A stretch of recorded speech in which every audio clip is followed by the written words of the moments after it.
Saudações, então, a todos os alunos da Washington and Lincoln University.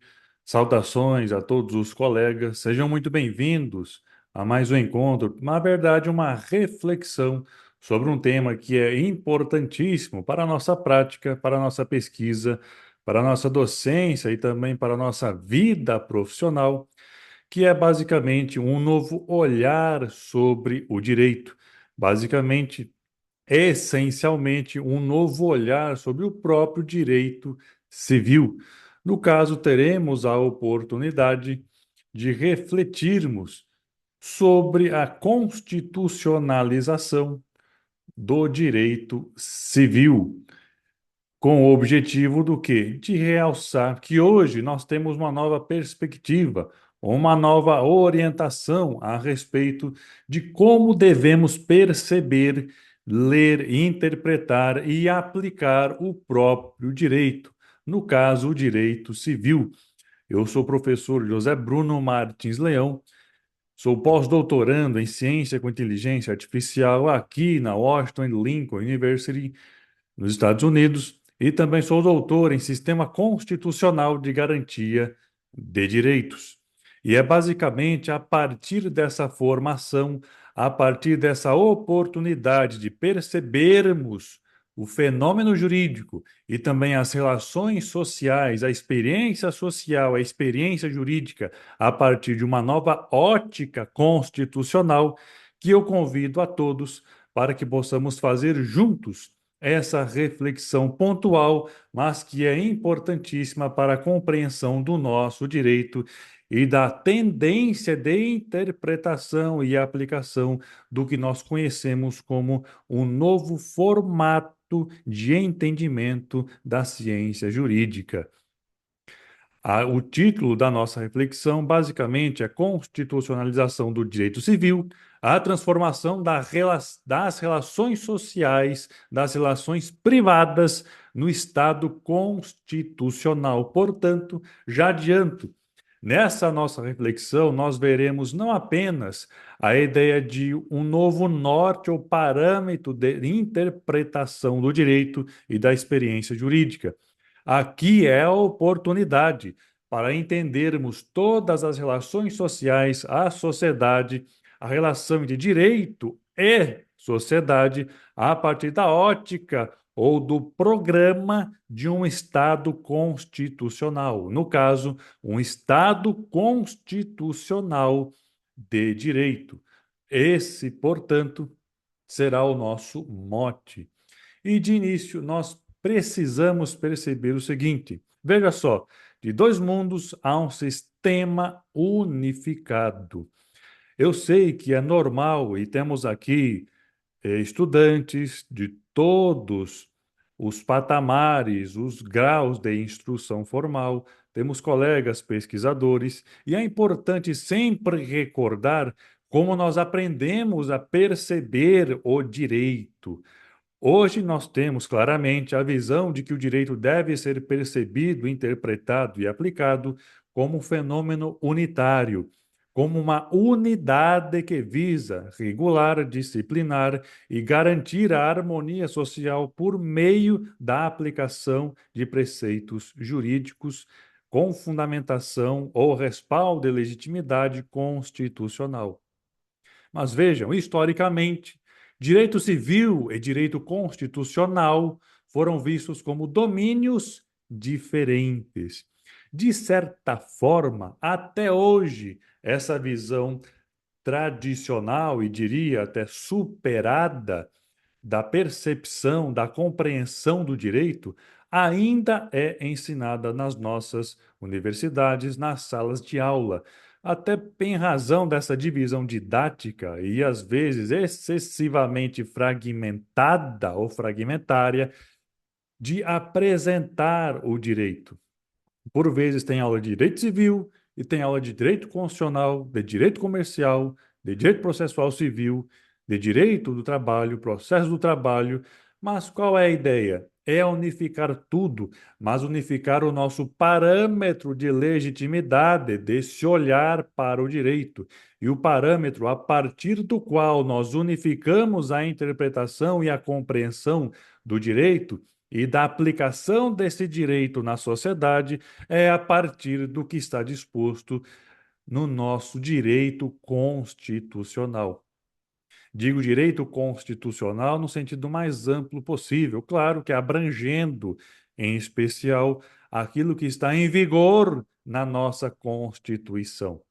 Na nossa Constituição, como repito, um parâmetro, um novo olhar, um filtro, uma lente, a partir do qual nós precisamos entender os institutos jurídicos que agora compõem esse direito civil constitucionalizado também. Vemos que no direito civil nós temos institutos diversos, temos a autonomia do sujeito, quando nós percebemos a oportunidade de exercer a nossa independência, a nossa autonomia de vontade para formular, redigir, aplicar, executar um contrato. Temos a nossa autonomia consagrada pelo direito civil para adquirirmos, para transferirmos propriedade, e tudo isso com respaldo, com fundamento legítimo e necessário no direito constitucional. Portanto, é o Estado constitucional que rompe com essa separação. Na verdade, podemos tranquilamente dizer, é a nova formatação do Estado a partir do constitucionalismo, a partir de uma nova ótica constitucional, que necessariamente se exige esse olhar de superação dessa dicotomia. É preciso perceber que o Estado constitucional exige transcendermos essa perspectiva tradicional e hoje já superada. Hoje, direito civil dialoga necessária e suficientemente com aquilo que há de essencial no direito constitucional e que lhe é aplicável imediatamente, é claro. Portanto, o que nós tínhamos antes? De um lado, direito civil e direito constitucional como ramos separados, como diz Miguel Reale, na árvore do conhecimento, nós temos os ramos que são as disciplinas. Portanto, temos disciplina de direito civil e tínhamos disciplina de direito constitucional. Com o Estado constitucional, esse novo formato de Estado e esse novo método de perceber, estudar o direito e o próprio Estado, nós temos que o direito civil, assim como várias outras áreas, campos e domínios do direito, precisam necessariamente ser percebido, interpretado, lido e compreendido a partir de um parâmetro maior, a partir da nossa Constituição. Veja só, aqui logo no início, temos como institutos que marcam o direito civil, o contrato, a propriedade privada, e essa autonomia de vontade, essa propriedade privada também são direitos fundamentais e que, por definição, direitos fundamentais estão inscritos na nossa Constituição. E é a partir desse olhar de fundamentalidade desses direitos, desses institutos, que eu interpreto e aplico aquilo que há de positivado no direito civil. Portanto, essa é a nova ideia de conjuntura, e essa conjuntura é o que retrata essa nova compreensão imposta, exigida, incentivada pelo Estado constitucional. Então, a Constituição deixa de ser uma carta política distante e torna-se o centro normativo de todo o sistema jurídico, transformando fundamentalmente as relações privadas. Portanto, uma observação apenas. Eu utilizei, no caso, carta política, mas sabemos bem que existe doutrina, orientação doutrinária, que correlaciona o termo carta com Constituição outorgada. Leia-se Constituição, que foi imposta ao povo sem necessária participação popular. Seria, portanto, uma correlação, uma relação entre carta, o termo carta, e uma Constituição não democrática. Mas, de qualquer forma, carta aqui, com o termo carta, nós nos referimos à Constituição democrática que agora está em vigor e a partir da qual nós precisamos entender todo o nosso direito. É a partir dessa Constituição que entendemos esse sistema unificado a partir do qual percebemos, interpretamos e devemos conciliar também o desenvolvimento das relações sociais privadas. Sistema jurídico, transformando fundamentalmente as relações privadas. De certa forma, não são as relações privadas em si, esse relacionamento social privado e os seus efeitos jurídicos que foram, de fato, transformados. A questão é interpretar essas relações privadas e aplicar a essas relações aquilo que existe de fundamental e que está e que compõe esse sistema jurídico unificado. Esta apresentação explica como e por que toda a apresentação explica como e por que essa mudança ocorreu e quais são seus efeitos concretos. Primeiro, a partir desse sistema unificado, nós temos também um olhar de unificação quando se trata de interpretação das relações sociais e também do próprio direito. E qual é o ponto de partida em termos históricos? Brevemente, sem dificultar, sem tornar essa nossa reflexão simplesmente uma aula de história. O ponto de partida seria interpretar inicialmente, de forma já superada, o direito civil como um território neutro. Qual é o conceito central aqui desse ponto de partida, dessa perspectiva inicial? No modelo clássico do Estado legal, ou como alguns chamam também de Estado legalista, de Estado liberal, o direito civil era concebido como um campo autossuficiente e isolado. Pergunta, meus amigos, meus alunos, orientandos, colegas, hoje é possível perceber, defender publicamente que um ramo ou um domínio do direito pode ser apresentado como se fosse autossuficiente e isolado? Claro que não. E isso é uma nova perspectiva imposta até mesmo em razão desse nosso Estado constitucional. Direito civil é um ramo suficiente para interpretar, para reger as relações privadas, as relações comuns do homem médio, as relações, os relamentos, os negócios que ocorrem na vida privada, do cotidiano de qualquer pessoa.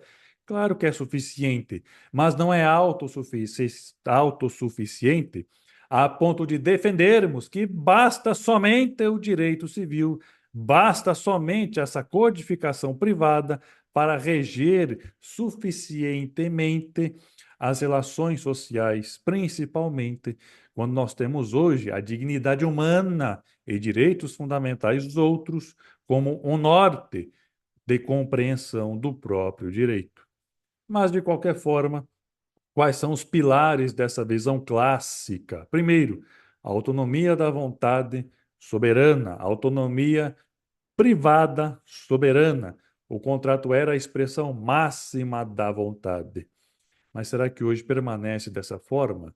Será que eu tenho que conciliar a autonomia, a expressão da minha vontade autônoma com outros bens, com outros valores que regem também a sociedade e que também são norte, são valores defendidos e constitutivos desse ideal de constitucionalidade?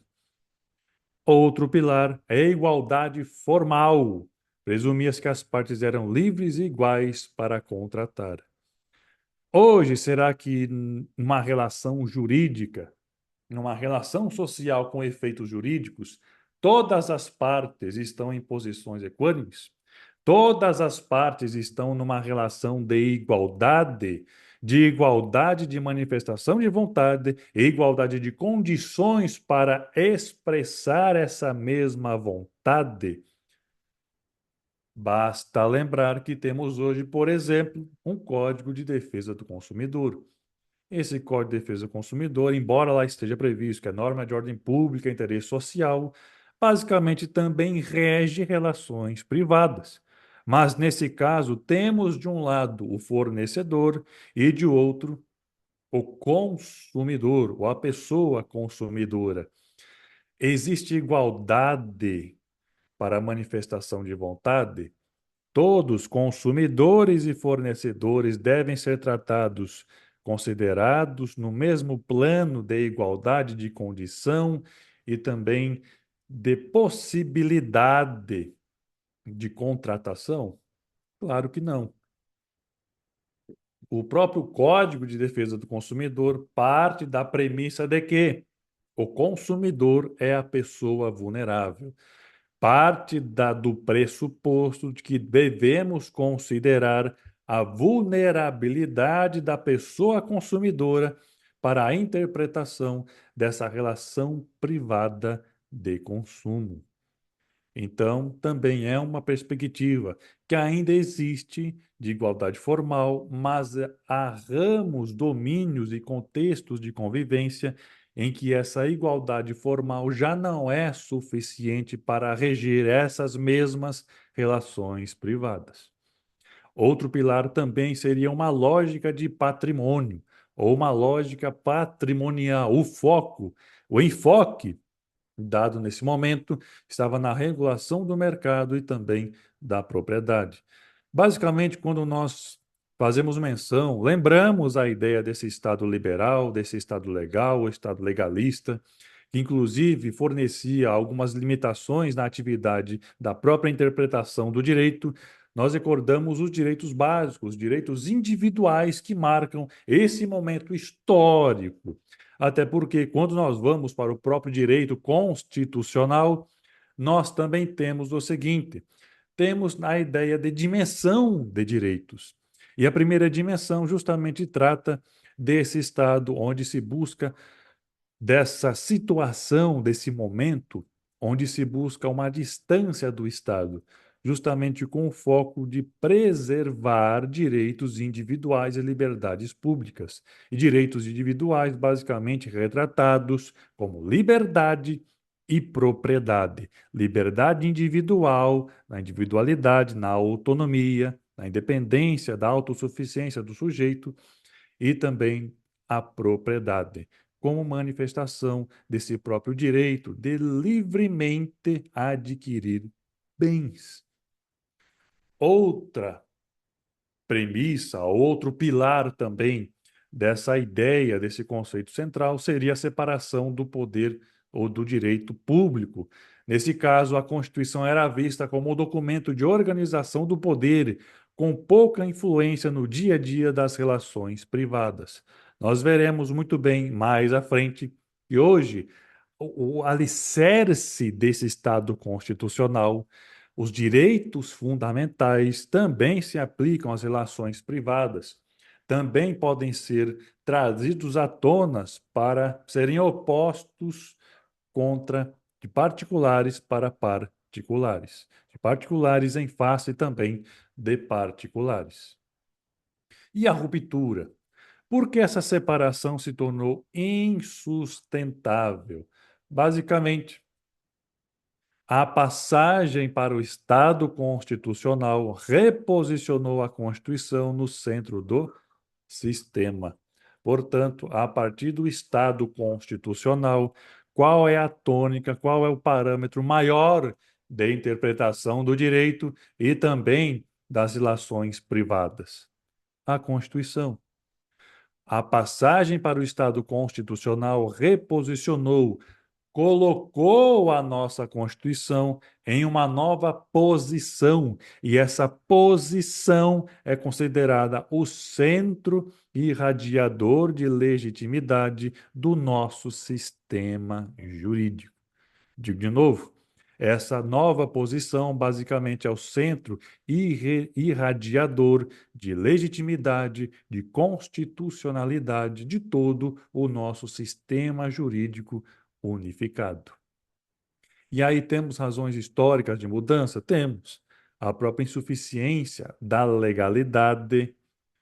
Mostramos que leis, embora ainda sejam a fonte de excelência do nosso direito, principalmente em razão dessa tradição romanística, mas se tornou também insuficiente, porque leis, mesmo que sejam válidas, podem provocar ou apresentar soluções injustas a determinados contextos e também determinados conflitos de interesse. Temos também como uma razão histórica dessa mudança de perspectiva a própria centralidade dos direitos fundamentais, essa necessidade de proteger um núcleo de direitos contra a vontade das maiorias legislativas. Direitos devem ser protegidos independentemente de quem seja o seu titular. E todos são titulares de direitos fundamentais. E se reconheceu também como uma razão, como um motivo para essa mudança, esse reposicionamento da Constituição e também responsável por esse novo olhar das relações privadas, o reconhecimento de assimetrias. As relações privadas foram reveladas como espaços de poder, desigualdade e potencial violação da dignidade humana. Em outras palavras, o que significa isso? Até nas relações entre particulares, nós podemos verificar a existência de violação de direitos fundamentais. O universo privado também é um espaço de realização ou negação de direitos fundamentais. É exatamente isso. Realização e também negação, violação, negativa, ruptura, transgressão de direitos fundamentais. E qual a nova arquitetura jurídica? Baseado nessa força normativa da Constituição. Aqui nós temos também uma perspectiva bastante interessante. Trago aqui, uma vez mais, essa representação gráfica no formato de pirâmide. Isso comumente também é apresentado em sala de aula, principalmente lembrando aquela ideia de pirâmide de Hans Kelsen, como se Hans Kelsen tivesse apresentado um formato piramidal. Ou seja, isso não é verdade. O Pascal nunca falou em pirâmide. Claro que ele falou em escalonamento normativo, a ponto de considerar essa Constituição a norma maior, a lei fundamental, que busca o seu fundamento de validade na norma hipotética fundamental, aquele sentido jurídico de Constituição. Mas, de qualquer forma, qual é a ideia aqui? Qual é o conceito? Então, lembrando, Miguel Reale, na árvore do conhecimento, os conceitos são os frutos maduros. Portanto, vamos enfatizar aqui sempre conceitos, noções básicas para fundamentar todo o nosso raciocínio, para dizer a partir do que nós chegamos a determinadas conclusões. E insisto, ninguém aqui é dono da verdade. Nossas conclusões, nossas verificações, nossas constatações são sempre provisórias, porque o direito, enquanto ciência, e toda a ciência como tal, sempre se renova, parte e vive do pressuposto de um questionamento e superação constante do que ela própria havia consolidado. Então, qual é o conceito básico aqui? No Estado constitucional, a Constituição é a norma suprema dotada de imperatividade e aplicabilidade direta. Ela não é um mero programa jurídico. Pode ser programática, pode prever programas, pode estabelecer metas a serem alcançadas no futuro? Claro que pode. Constituição não é um fenômeno estático. Constituição, ela tem a pretensão de acompanhar ou direcionar a sociedade rumo a uma dinâmica de realização suficiente de direitos fundamentais. Então, no Estado constitucional, a Constituição é a norma jurídica suprema, ótimo. Por ser suprema, está aqui no topo da nossa pirâmide. Abaixo dessa Constituição, nós temos as leis, e leis no sentido geral, lei ordinária, complementar, delegada, está tudo aqui. Embaixo dessas leis, ou seja, o que é regido pelas leis e também é regido pela nossa Constituição como fonte suprema de interpretação do nosso direito, os contratos e as relações privadas. Portanto, qual seria essa dupla função da Constituição como o ápice do nosso direito e do nosso ordenamento? Primeiro, parâmetro de validade. Ela controla e limita a produção de todas as outras normas. Ela controla e limita a produção de todas as outras normas. É na Constituição que temos a previsão de um processo legislativo, um processo no qual são realizadas determinadas fases orquestradas, decididas, votadas, planejadas pelo Poder Legislativo com o objetivo de que, ao final desse processo, desse encadeamento de fases ou etapas, nós tenhamos a produção de uma lei, nós tenhamos uma inovação do sistema jurídico. E a dupla função? E a outra função, professor? Parâmetro de sentido.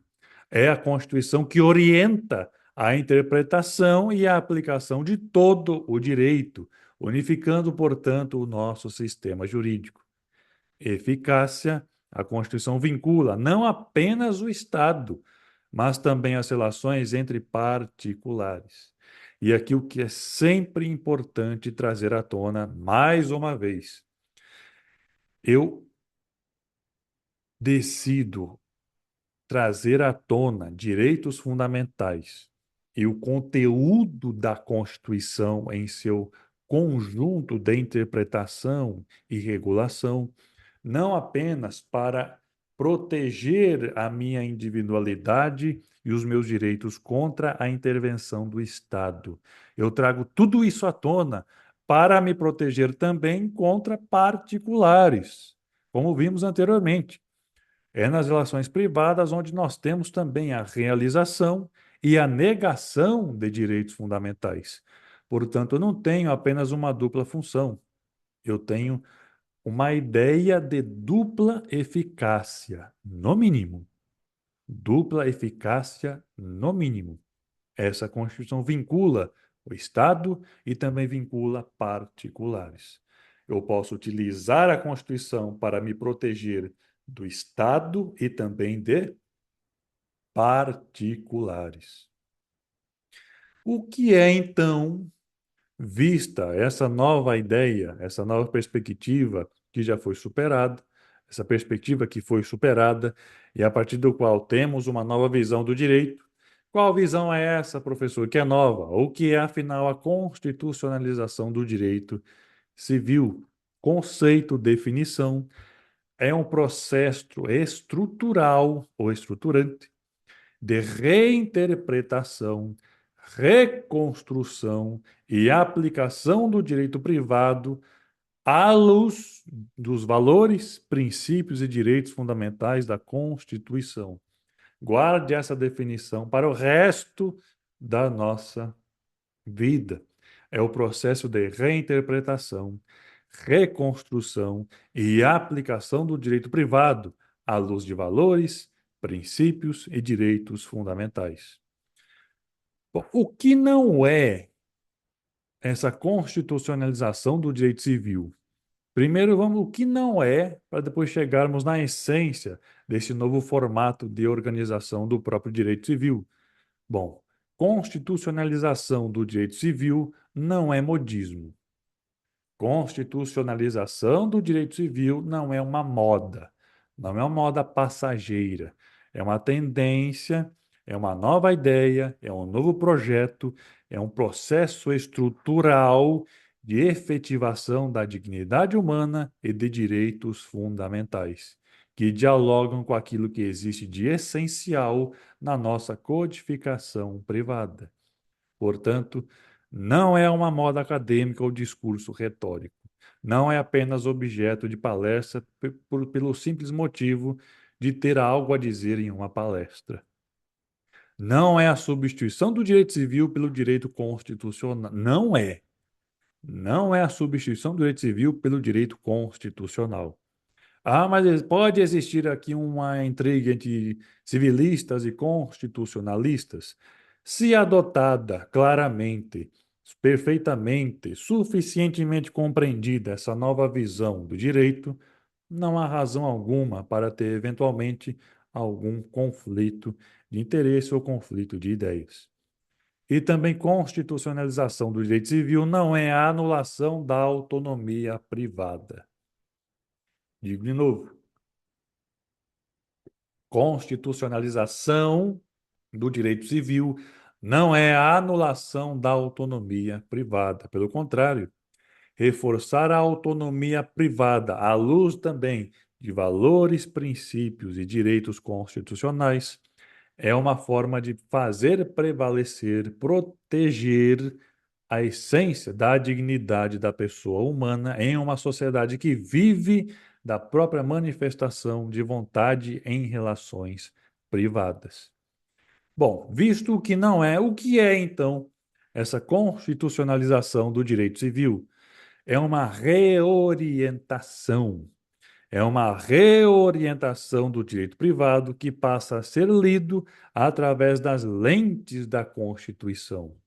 Através das lentes da Constituição. É a partir da Constituição, é a partir daquilo que está na nossa Constituição que eu vejo, leio, interpreto e pretendo aplicar tudo aquilo que está no direito civil. Essa Constituição, portanto, é o filtro a partir do qual eu interpreto, construo e aplico o direito privado. Constitucionalização do direito civil também é a atualização necessária em um Estado que assume a Constituição como norma suprema. Pois aqui é uma questão de lógica jurídica. Por quê? Se reconhecemos que a Constituição é a norma suprema, está no ápice, no topo do escalonamento normativo dentro de um sistema jurídico, como cargas d'água um direito civil poderia ser interpretado, aplicado separadamente dessa orientação de supremacia constitucional? Não tem sentido. Portanto, atualização necessária. Essa Constituição assume a posição, lembra-se, reposicionamento, como norma suprema, a partir da qual nós interpretamos e aplicamos o próprio direito civil e tudo aquilo que pretende reger ou regulamentar as relações privadas. Quais são os vetores da transformação? Houve uma transformação, não há dúvida. Quais são os vetores? Quais são os eixos estruturantes nesse caso? Bom, primeiro que a constitucionalização opera por meio de princípios que funcionam como um novo DNA das relações privadas. O novo DNA das relações privadas, a lente a partir da qual eu enxergo as relações privadas. Essa é a Constituição. Eu passo a minha percepção, o meu olhar sobre o direito, primeiramente pela Constituição, para saber se tudo aquilo que é codificado ou o que eu utilizarei do que foi codificado está de acordo com o que está previsto na nossa Constituição. Portanto, vetores, eixos estruturantes. Primeiro, centralidade dos direitos da personalidade. Expande a proteção para além do patrimônio, tutelando honra, imagem, intimidade, integridade psíquica. Exatamente. Essa nova estrutura de olhar, de percepção, de estudo, de compreensão do direito, protege o ser humano nas suas três dimensões básicas: física, moral e intelectual. Física, moral e psíquica. Proteger o ser humano até mesmo na sua integridade mental e psíquica. Ou seja, aqueles direitos de personalidade, aqueles direitos que eu tenho porque sou um ser humano, aqueles direitos que eu tenho porque estão vinculados ao meu patrimônio enquanto sujeito de direitos, também está compatível e é alicerce de direitos fundamentais. Podemos dizer assim, o que os direitos da personalidade são para a codificação do Código Civil, os direitos fundamentais são para a Constituição Federal. A ideia maravilhosa, por sinal, é que eles dialogam. Existe uma relação dialógica entre direito de personalidade e direitos fundamentais. Outro vetor também que é o eixo estruturante para essa compreensão é a igualdade material e proteção de vulneráveis. Reconhece as simetrias reais e legitima mecanismos de proteção para garantir justiça. Esse novo processo de reestruturação observa direitos, valores, princípios e também a própria justiça, como um valor que é buscado pela nossa Constituição Federal. E como realizar e como garantir essa justiça, como impedir a negação dos direitos fundamentais e da própria justiça, reconhecendo desequilíbrios reais que estão presentes na nossa sociedade. Essas assimetrias, vimos agora há pouco. O consumidor é vulnerável. Existe na pessoa legalmente reconhecida do consumidor uma vulnerabilidade que o caracteriza. Portanto, isso também revela essa forma de assimetria. E o que nós fazemos agora a partir desse Estado constitucional? Reconhecemos que essa assimetria, que esse desequilíbrio existe e buscamos a justiça a partir dessa percepção de realidade. Outro eixo estruturante também, a dignidade da pessoa humana. Maravilhoso. Dignidade da pessoa humana. O que a liberdade e a autonomia da vontade é para o direito civil, a dignidade da pessoa humana é para a Constituição Federal. Esse é o maior fundamento. Esse é o maior direito, o direito motriz, a força-mãe que movimenta a nossa interpretação e a nossa pulsão pela interpretação mais justa, qualificada e consciente daquilo que está na nossa Constituição Federal. Dignidade humana atua como limite à autonomia privada, impedindo a coisificação da pessoa. Basicamente, reconhecida e aplicada à dignidade da pessoa humana como princípio, como direito e como valor constitucional, pessoa é pessoa, ser humano é ser humano. Ser humano é detentor de direitos fundamentais e nada menos que isso. Ser humano não é coisa, coisa é coisa, ser humano é ser humano. É ser humano tem por si só, em razão dessa condição natural, a titularidade de direitos fundamentais. Outro pilar também é a função social, que basicamente relativiza direitos absolutos, exigindo que seu exercício seja compatível com o bem comum. Seja compatível com o bem comum. Qual direito, professor, que pode ser relativizado em certa medida, em determinada intensidade, a partir do reconhecimento constitucional e da exigência de uma função social que também deve estar atrelada a determinados direitos? Propriedade. Direito de propriedade. Tem propriedade no Código Civil? Tem. Tem direito de propriedade, tem posse, tem propriedade. Tem propriedade na Constituição Federal? Claro que tem, mas não apenas isso. O detalhe é que a Constituição Federal, lá no artigo 5º, no rol dos incisos, assegura a propriedade como direito fundamental, como direito humano, mas logo em seguida vem um detalhe. A propriedade privada precisa atender à sua função social. Por quê? Não atendida a função social, existe a imposição de consequências, que a própria Constituição também assegura. Outro vetor ou eixo estruturante também é a boa-fé objetiva. Deixa de ser um princípio técnico e passa a ser um padrão de conduta constitucionalizado, exigindo lealdade, transparência e cooperação.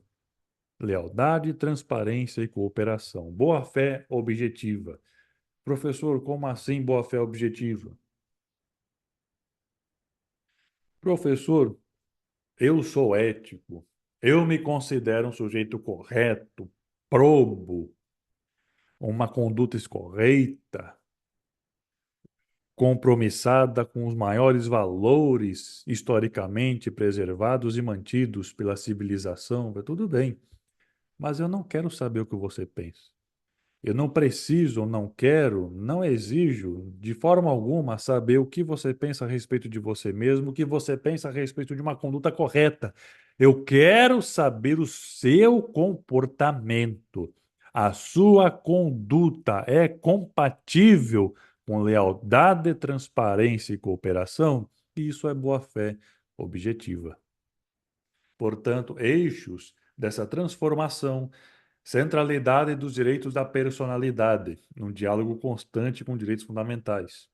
Igualdade material e proteção dos vulneráveis. Dignidade da pessoa humana, função social e boa-fé objetiva. E qual o impacto dessa prática, professor? Qual o impacto dessa nossa reflexão? Bom, essa constitucionalização não é abstrata. Essa constitucionalização não é apenas uma ideia. Como vimos, não é modismo, não é um meio de retórica, não é conteúdo sem sentido, onde não pretende chegar a lugar nenhum.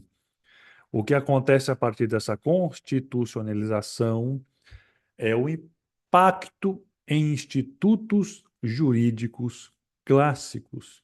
E que impacto é esse? É uma releitura desses institutos jurídicos. Essa constitucionalização redefine o significado e os limites de categorias fundamentais do direito civil. Professor, cite quatro. Tudo bem, está aqui. Quatro categorias, institutos, orientações fundamentais que compõem o nosso direito civil: contratos, propriedade, família e responsabilidade civil. Tudo isso também passou necessariamente a ser interpretado de acordo com esse filtro do Estado constitucional. Qual a visão clássica? Como o Instituto era entendido, e também essa visão constitucionalizada, como é interpretado hoje. O que veremos agora? Basicamente o seguinte: em termos de contrato, o que nós temos a partir de agora? E já disse que chegamos basicamente mais da metade da nossa apresentação. Da vontade soberana à autonomia responsável. Nessa visão clássica, o que foi acordado faz lei entre as partes. O que foi acordado limita, controla a vontade manifestada das partes. E os efeitos posteriores dessa manifestação de vontade que faz lei entre as partes. Pacta sunt servanda. Princípio do pacta sunt servanda. O contrato faz lei entre as partes. Era uma regra absoluta. Por quê? O foco na vontade declarada e na igualdade formal das partes. Igualdade formal das partes. Hoje, como vimos, qual é o pilar? Qual é o vetor? Igualdade material. E qual a ideia? Qual é essa visão agora constitucionalizada?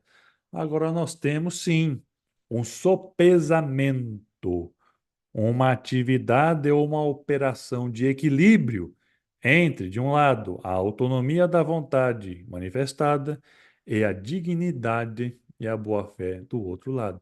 São dois valores, dois vetores que agora precisam equilibrar essa balança de nova visão constitucionalizada. A força obrigatória é relativizada pela boa-fé objetiva, função social e dignidade da pessoa humana. Lembremos que citamos a respeito do consumidor. Eu já lecionei direito do consumidor, nós vivemos direito do consumidor, e direito do consumidor é maravilhoso, porque está no nosso dia a dia. O que existe no direito do consumidor? Tudo que foi acordado, pactuado, contratado deve ser executado da forma exata como foi realizado inicialmente no pacto de vontades? Não. Porque, como já dissemos, existe uma vulnerabilidade, uma parte vulnerável que precisa ser observada e cuidada a partir desse olhar constitucionalizado. O juiz pode revisar ou controlar cláusulas que gerem desequilíbrio externo onerosidade excessiva ou resultados injustos. Surge, portanto, a proteção do vulnerável como paradigma, como modelo, como padrão a ser seguido, especialmente no direito do consumidor, reconhecendo a assimetria estrutural. Propriedade. Vejamos só a propriedade. Qual era a visão clássica? Direito absoluto.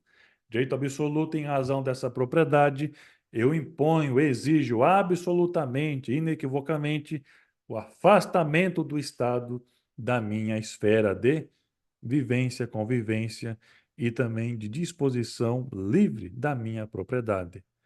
Será que essa visão absoluta permanece atualmente? Claro que não. Qual seria a ideia? O direito de usar, gozar e dispor da coisa de forma absoluta e exclusiva. O proprietário era soberano sobre o seu bem. E agora, acabamos de ver. Direito de propriedade é direito fundamental, claro. E em seguida, no inciso próximo do artigo 5º, o que temos? A previsão de que essa propriedade deverá atender também à função social. Portanto, essa função social faz parte dessa nova visão constitucionalizada.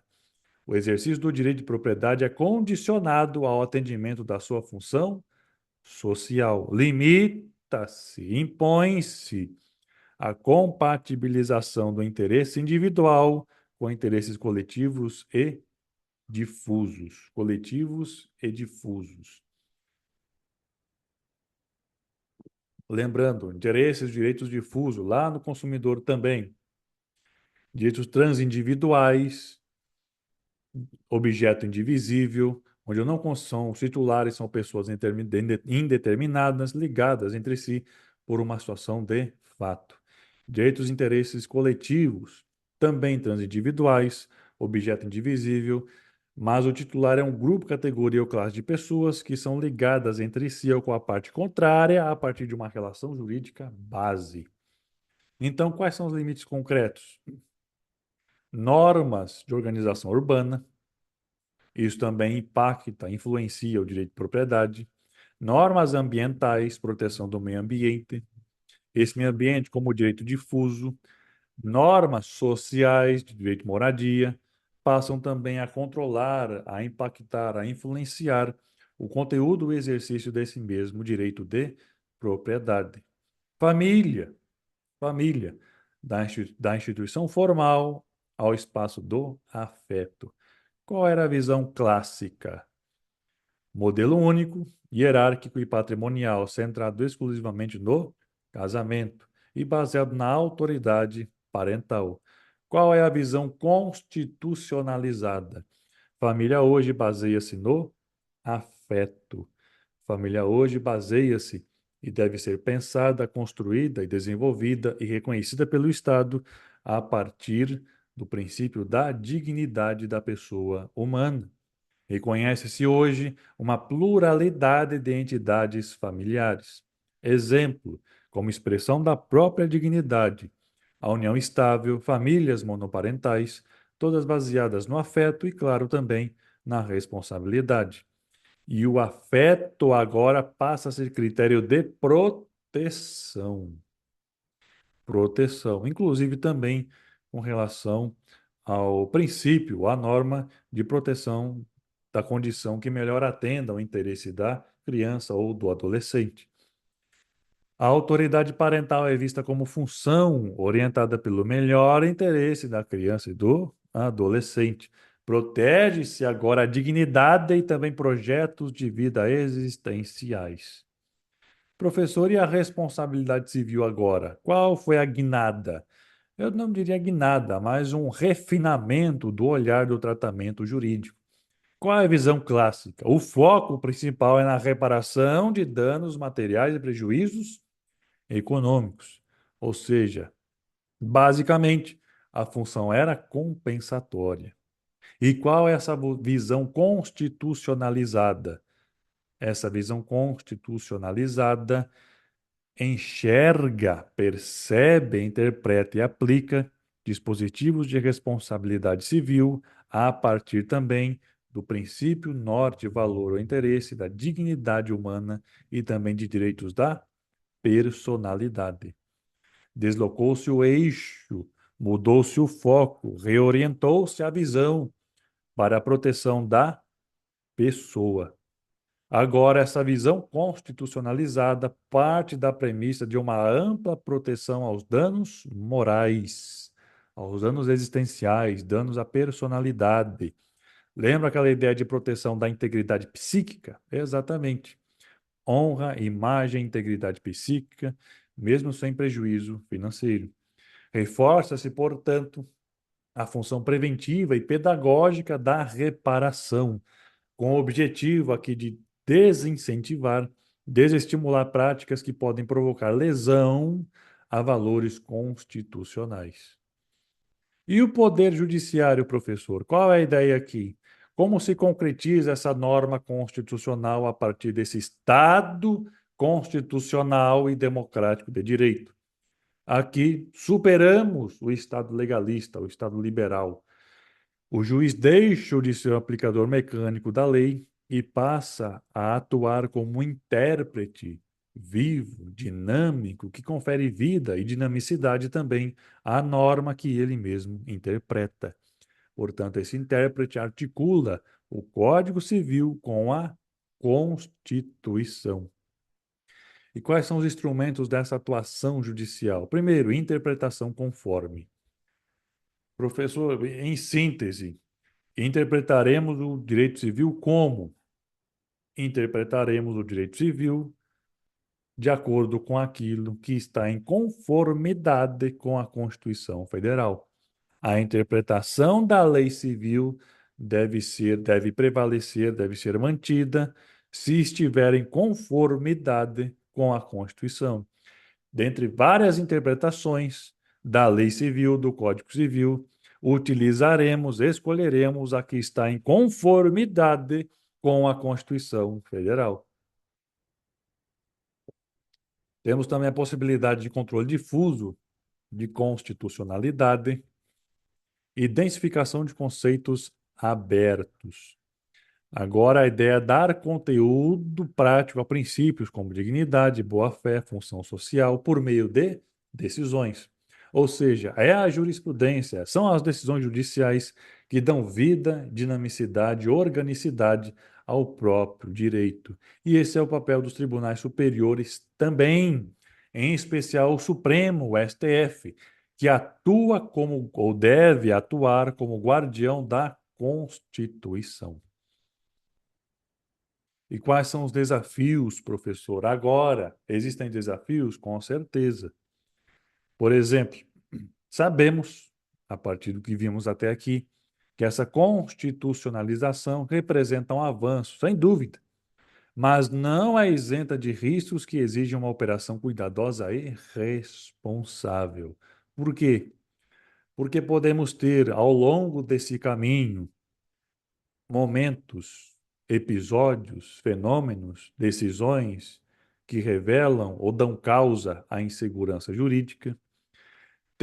Podemos ter também momentos, fenômenos, decisões, orientações que possam causar um excessivo, uma margem excessiva de discricionariedade judicial. Podemos ter um esvaziamento da autonomia privada, quando existe essa interferência desproporcional do Estado na liberdade de contratar. E também é possível até mesmo uma banalização da dignidade da pessoa humana.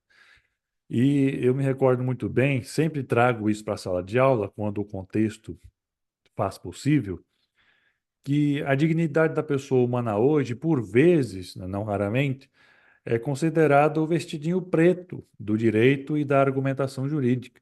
Por quê? Vestidinho preto pode ser usado em qualquer ocasião, para qualquer finalidade, sempre serve. Na dúvida, coloca o vestidinho preto. Na dúvida, como fundamento de argumentação, tasca-lhe a dignidade da pessoa humana, que servirá como um método, um parâmetro também de argumentação constitucional. Portanto, eis o risco: a banalização da própria dignidade, a insegurança jurídica, a excessiva discricionariedade judicial e também o esvaziamento da autonomia privada. E aqui, qual é o desafio? Qual é a missão imposta a todos nós, seja profissionais do direito, professores e até mesmo cidadãos, nesse sentido de Constituição como carta aberta à interpretação de todos no exercício da sua cidadania? A necessidade de equilíbrio. O desafio é harmonizar proteção de direitos fundamentais com segurança jurídica, evitando formalismo cego e voluntarismo judicial. Qual é a ideia, então, professor? Constitucionalização do direito civil não é ataque ao direito privado, é uma atualização necessária, a partir da qual nós temos a pessoa humana e a dignidade dessa pessoa como centro de interpretação, de construção e aplicação do nosso direito. As liberdades, as relações privadas deixam de ser vistas apenas como relações patrimoniais e passam a ser reconhecidas como espaços onde todos os dias se decide o significado prático de liberdade, igualdade, dignidade e justiça. O direito civil constitucionalizado é um instrumento que busca equilibrar a autonomia com responsabilidade, liberdade com solidariedade e interesses individuais com valores fundamentais de uma sociedade verdadeiramente comprometida com o valor princípio norte direito da justiça. Esse, portanto, é o norte que nós temos agora como desafio, como profissionais do direito e também como ensinadores, como profissionais que se dedicam a ensinar, a interpretar, a organizar, a compreender melhor o direito e as suas tendências necessárias. Portanto, eis aqui a nossa reflexão, a constitucionalização do direito civil. Nesse caso, agradeço mais uma vez a Washington and Lincoln University pela oportunidade. Agradeço a audiência e a atenção de todos. Permaneço à disposição da instituição e muito obrigado pela atenção.